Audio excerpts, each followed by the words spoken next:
예, 국감 소식 두 가지 준비해봤습니다. 말 다 했나? 뭐 이런 고성은 기본이고요. 챗 GPT는 알고 있다. 어떤 내용일까요? 요즘에 워낙 IT 기술이 발전하고 AI 기술이 발전하다 보니까 이 국감장에도 AI가 등장을 했는데 내용이 참 재밌습니다. 자, 저희가 먼저 화면으로 준비했습니다. 만나보시죠. 어떻게 군복 입으신 분이 나와서 저렇게 국회의원들한테 군복 입었다고 할 얘기 못하고 가만히 있는 건 더...이라고 생각합니다. 표현이 좀 과했던 점에 대해서는 유감스럽게 생각합니다. 장애를 이유로 모욕감을 주거나 비하를 유발하는 언어적 표현은 차별 행위로 규정하고 있습니다. 다시 한번 사과하시고 발언에 유념해 주시기 바랍니다. 네, 이미 사과를 드렸고 유념하겠습니다. 이미는 빼시고 다시 한번 사과하세요. 사과는 여러 번 해도 괜찮은 겁니다. 사과하세요. 했습니다. 사과하십시오. 사과를 안 하십니까? 사과 이미 했습니다.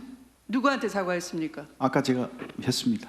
아까 오후에 제가 할 때에 요청을 했고 장관께서 그 부분에 대해서는 정중하게 사과를 하셨습니다.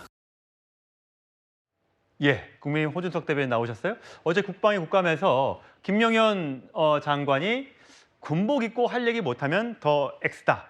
사실 장애인 비하로 느껴질 수 있을 만한 발언을 했어요. 여기에 대해서 이제 유감이다라고 얘기했는데 사과 받아야겠다. 이건 장애인 비하다. 사과하라. 유감스럽게 생각했다. 이미 빼고 해라. 어제 저 논란으로 한참 국방위가 뜨거웠습니다. 네. 그 발언 자체는 그 적절하지 못한 발언이죠. 잘못하신 거라고 생각하고요. 예. 저 이제 그 과거처럼 공직자 또 이제 특히 이제 그 군인들이 이렇게 마치 이제 죄인인 것처럼 국회에 나가면 굽신굽신해야 되고 말도 제대로 못하고 이것은 잘못됐다고 생각합니다. 당당하게 할 말은 해야 되겠죠. 그렇지만 이제 과유불급이라는 말이 있지 않습니까? 우리 국민들께서 또 지나치면 좋아하지 않으십니다. 그 오만하다고 생각하십니다. 그래서 표현이나 이런 부분들 그 자제하고 절제할 필요가 있다고 생각하고요. 저런 부분은 잘못한 것이죠. 다만 시대가 변했다는 것을 이제 국회의원들도 저는 인식해야 된다고 생각합니다. 예. 과거 같은 그런 시대가 아니거든요. 국회의원이 호통치고 뭐 국민을 위해서 일하는 공직자한테 갑질하고 때로는 이제 선동하고 뭐 이러라고 국회의원 된 곳 아니지 않습니까? 국민들 누구도 그걸 원하지 않으십니다. 근데 특히 이제 국방위에서는 무슨 계엄이라든가 뭐 충암파라든가 있지도 않은 일을 가지고서 선동하고 갑질하는 듯한 그런 그 행태들이 있었거든요. 그런 것들이 아마 그런 그 반발 심리가 작용했다고 생각하는데 양측 모두 이제 시대가 바뀌었다는 것을 인정하시고 좀 다른 행태를 정중하게 서로 정중하게 예의를 갖추는 그렇게 하셨으면 좋겠습니다. 예, 국감 장면 국민들이 화면으로 다 지켜보고 계십니다. 발언을 하는 공직자나 또 질문을 하는 의원들을 모두 신경을 써줬으면 좋겠고요. 한 장면 더 있습니다. 같이 보시죠. 왜 자료 요구에 대한 일체 답변을 안 줘요? 저희는 정보 수사기관의 특징을 고려해서 계속 그렇게 해왔습니다. 계속 그렇게 해온 그러나 건 아니. 정보위 잠깐만요. 비공개를 원칙으로 잠깐만요. 정보위에서는 충분히 잠깐만요. 자료를 제출하고 있습니다. 멈춰주세요. 지금 뭐 하시는 겁니까? 의원님 왜 고함을 치십니까? 지금 뭐 하시는 거냐고 여쭙고 있어요. 제가 질의하잖아요. 제 질의 시간이잖아요. 의원님 왜 고함을 치십니까? 빨리빨리 대답하세요. 뭐 굳이 대답할 필요를 못 느낍니다. 대한민국 정치검찰 닮았습니까?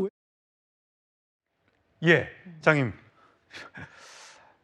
이 참 저런 장면은 봐도 다시 안 보고 싶은데 매년 국감 때마다 되풀이되는 것 같아요. 저 장면 왜 그렇습니까? 저 뭐 말씀 주신 것처럼 사실 국감이라고 한다면 국회 본회의에서 국회에서 할 수 있는 정말 꽃이라고 볼 수 있는 것인데 결국 국회가 이제 행정부를 좀 견제할 수 있는 그런 시간 아니겠습니까? 근데 그런 시간에 우리가 뭐 고성이 뭐 난무하는 모습들 뭐 이번뿐만 아니라 매번 반복됐던 모습인 것 같습니다. 뭐 국민들이 바라시는 방향 분명히 아닐 거라는 생각은 드는데요. 다만 저는 이제 그 여인철 방첩 사령관의 태도에도 조금 문제가 있지 않았나라는 생각 듭니다.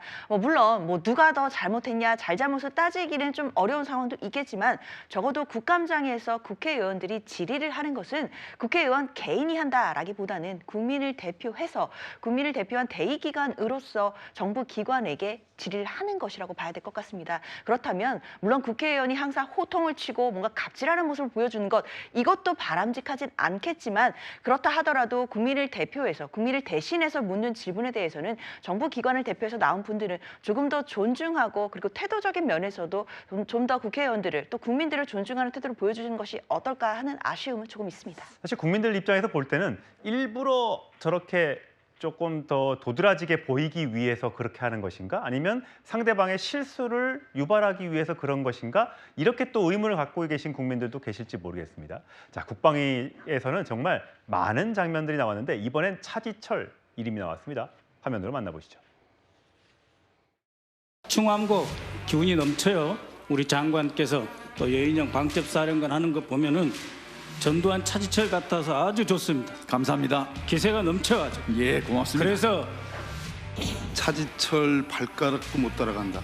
차지철 좋아해요? 저는 뭐 존경합니까? 좋아하지 않습니다. 존경합니까? 좋아하지 않습니다. 우리 장관님의 영웅이에요? 그렇지도 않습니다. 근데 어떻게 차지철 발가락도 못 따라간다고 얘기합니까? 아니 저를 자꾸 차지철에 비유하시니까 말씀드린 겁니다. 웃지 마세요. 네? 웃지 마시라고. 아니 그렇지 않습니까? 차지철에 저를 자꾸 비교하시니까 제가 그런 말씀... 그런다고 그래 발가락도 못 따라간다고 그렇게 표현을 해요? 비교를 하지 마세요 아예. 왜 차지철한테 저한테 비교합니까? 지금 내 잘못이에요? 아니 우리 박순원 의원님께서 말씀을 그러면 발가락도 하시니까 못 따라간다는 발언은 적합한 적절한 발언입니까? 아니 비교를 하지 마시라고. 적절한 그랬어요. 발언입니까? 어떻습니까? 그렇게 비교를 하시니까 제가 말씀드리는 거 아닙니까? 그렇게 비교.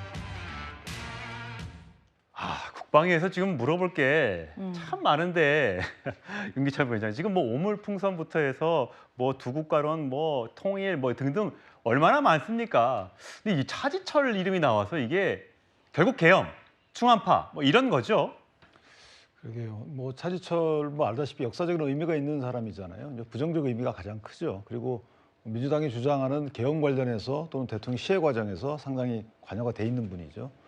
그런 분하고 비교를 하니까 장관 입장에서 보면 그걸 부인해야 되는데 아마 발가락도 못 따라간다라고 표현한 것은 능력이 고도로 있는데 거기 못 따라간다는 의미가 아니고 내가 현재 상황 처형이나 행위가 그렇다라고 취지를 얘기한 것 같아요. 근데 그걸 갖고 또 이제 계속 밀고 늘어지는 거고 물론 거기에 대한 그 장관의 답변도 비꼬는 식의 답변도 옳지 않죠. 근데 어쨌든 국민적 시각에서 보면 저는 개인적으로 두 분 다 편하게 국감을 한다라는 생각을 해요. 너무 편하잖아요. 그러니까 국감이라는 것은 사실 행정감사인데 예. 행정감사면 감사에서 뭔가 찾아내서 다음에 시정을 시켜야 되는 그렇죠. 거잖아요. 예. 너무 편한 거죠. 카메라 앞에서 저렇게 국민께 일한다는 모습 보여주고 대답한다는 모습 보여주고 실제 성과는 없고 이런 국감이 반복되다 보니까 제가 2023년도 국감 입법조사처에서 나온 걸 보니까 상당히 다양한 얘기들이 나와요. 근데 그게 시정이 안 됩니다. 그런 국감이 더 이상 국민들께서 용서하시면 안 되겠다 이런 생각합니다. 예, 그런가 하면요. 어제 국민의힘 의원 입에서 정청래 반만 따라가라 이런 얘기가 나왔습니다. 무슨 장면인지 한번 화면으로 보시겠습니다. 위원장님이 자제시킬 건 자제시켜야 됩니다. 우리 수검 부대에 대해서 이렇게 표현하는 것은 아무리 국회의원이라도 지나친 겁니다. 이러면 주의를 줘야죠. 위원장님이 지나치게 표현하거나 할 때는 자제를 시켜주는 것이 당연한 겁니다. 마냥 발언권 주고 이게 위원장이 하는 게 아니라 잘못된 건 중지시키고 해야 됩니다. 정청래 위원장님을 보십시오. 얼마나 잘하고 계십니까? 최민희 위원장님을 보십시오. 왜 그만큼 못합니까? 위원장님은. 예? 정청래 위원장 반만 따라가십시오. 이상입니다. 김정철 대변인, 이건 또 무슨 상황입니까? 이건 또 지금 그 한기호 의원이 같은 당의 성일종 국방위원장에게 그 의사 진행을 좀 잘해라 뭐 이런 취지로 말씀하시는 것 같아요. 아마도 그 성일종 위원장께서 여야 의원들의 원만한 이 회의 진행을 위해서 많은 부분을 이제 발언 기회를 주셨겠죠. 예. 그러니까 앞서 보셨던 박범계 의원이나 추미애 의원들이 얘기할 때 그냥 끊지 않고 그냥 그대로 갔다 이거군요. 근데 그거는 사실은 위원장으로서 당연히 해야 할 일입니다. 정청래 위원장, 법사위원장이나 최민희 과방위원장을 지금 한기호 의원께서 비유를 드셨는데 그 상황하고 지금의 이 국방위 상황이 같은 상황인가라고 보면 저는 그렇지는 않다고 봅니다. 당시에 정청래 그 법사위원장이 뭐 여당 국회의원들에 대해서 어떤 뭐 발언을 제지한다거나 했을 때 그때는 저런 질의 과정이나 이런 부분들하고 이 내용이 있는 게 아니에요. 사실은 회의 진행 과정에서의 문제이기 때문에 그 부분을 회의를 책임지고 있는 위원장은 할 수 있는 겁니다. 근데 어제처럼 저렇게 김용현 그 국방부 장관이 의원들과의 질의 답변 과정에서 본인이 굉장히 좀 이게 그 태도가 오만하게 보일 수 있는 그런 태도를 보였다고 해가지고 그 자리에서 위원장이 개입한다. 이거는 의원 개개인에게 주어진 이 그 질의 시간을 침해하는 게 됩니다. 그래서 저는 뭐 적당한 비유는 아니었다 이렇게 판단합니다. 예, 참 국감장에서 다양한 장면들이 연출되고 있죠.